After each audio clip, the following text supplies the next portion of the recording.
One of my sons sent me an amazing picture of himself and his friend in the center of the action on Lag BaOmer in Meron in Israel. Meron is the place where thousands of people in Israel travel to celebrate the holiday of Lag BaOmer at the tomb of the great Rabbi Shimon Bar Yochai. And I thought that picture was a great counterpoint to this week's Torah portion because it's a picture of individuals celebrating in the middle of a community. In this week's Torah portion, Bamidbar, we begin the fourth of the 5 books of the Torah. And in the Torah portion, the Jews are separated first into camps, 12 tribes, 4 camps, 3 tribes in each camp. And they're separated into tribes, 12 tribes with the tribe of Levi in the middle surrounding the tabernacle. And they're separated into families, and they're also counted as individuals. Now, this is not the first time that they're separated into this particular configuration. The patriarch Jacob, Yaakov, on his deathbed, made each of his sons promise that together they would accompany his coffin and take it from Egypt to Israel so that they could bury his body in Hebron in the Ma'aras HaMachpelah, the cave that his grandfather Abraham had purchased. And he gave them more instructions. He told them exactly how to stand around the coffin. He said, I don't want Joseph, as one of the coffin bearers because he's the king. It wouldn't be appropriate. And I also don't want Levi doing that job because someday he's going to serve, or his descendants are going to serve in the tabernacle and in the temple. So I want to replace those two with Yosef's sons, with Ephraim and Manasseh. And he told them exactly how to stand. 4 groups, 3 people in each spot, east, west, north, and south. And that was exactly the same way that God told them to encamp in the desert.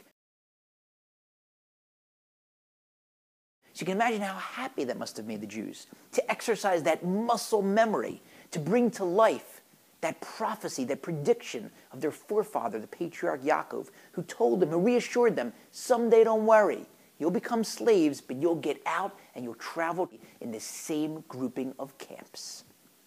And that grouping was also meant to send a message to each of the Jews, to tell them, you're part of a camp. You're part of a tribe, you're part of a family. Your camp, your tribe, your family, they need you. They need your abilities. You've got to be productive. You've got to perform.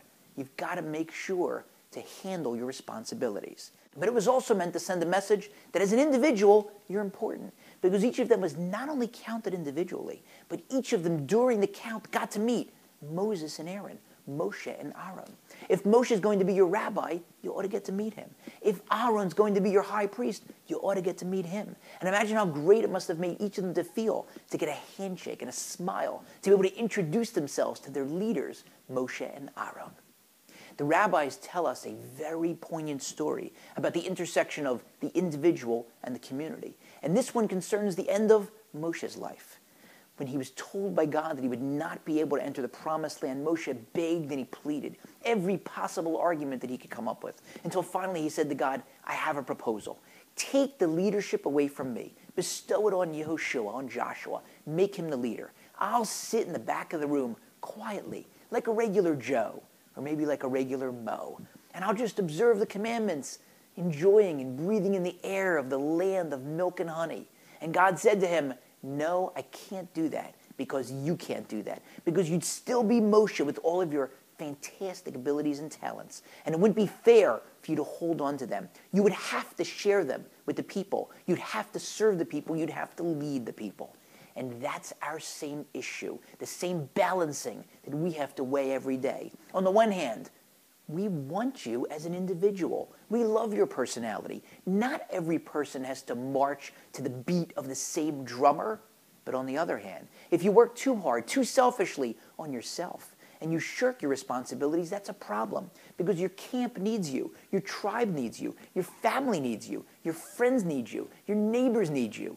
We need you.